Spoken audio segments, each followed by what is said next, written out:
To say I am a Christian is not enough. Why? Because the Christianity of the slaveholder is not the Christianity of the slave.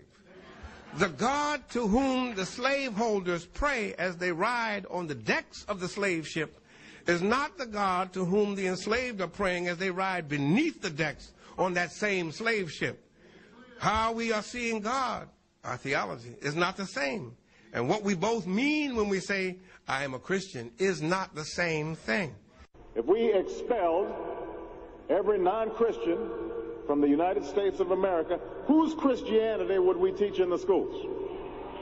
Would it be James Dobson's or Al Sharpton's? As I understand it, black liberation theology reads the Bible through the experience of people who have suffered and who then are able to say to themselves that we read the Bible differently because we have struggled than those do who have not struggled. Is that a fair bumper sticker of liberation theology? I think that's a fair bumper sticker.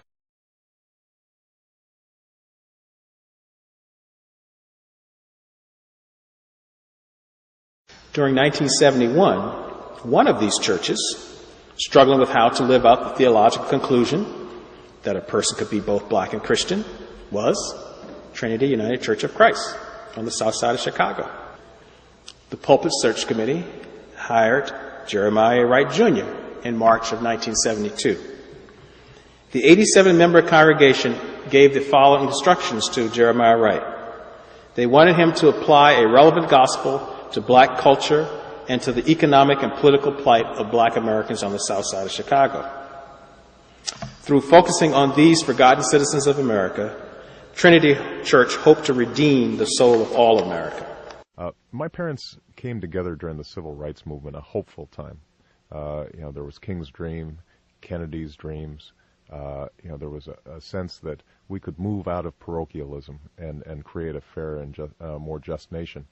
And that sense of my individual fate being tied to the larger fate of the country, that my individual salvation can't come about without some sort of collective salvation, I think impels me to get involved in the kind of work that I do, whether it's in the courtroom as a civil rights attorney or as a community activist or potentially in political life. In March of 1969, James Cone published his first book called Black Theology and Black Power. And so he wrote that first book, Black Theology and Black Power, which basically said, there is no contradiction between the social justice movement of black power and the civil rights and the message of Jesus Christ. Now, if the powerful in our society, the white people, if they want to become Christians, they have to give up that power. You just don't say, please forgive me now. The only way in which your repentance, your forgiveness can be authentic is that you give back what you took.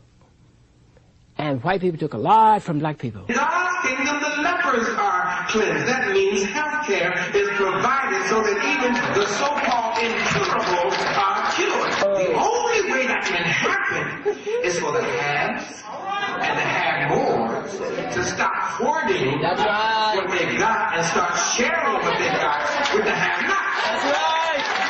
You talking about a revolution? Wonderful man, that Reverend Wright. Right, and who was my pastor, and he is a wonderful man. The sense of liberation that is embodied in the historically African American church is really something that moves me deeply, and I think is probably the main pillar around which a lot of inner cities communities are going to be built. And Reverend Wright, my pastor, who I speak about in a chapter in the book, I think represents the best of what the black church has to offer.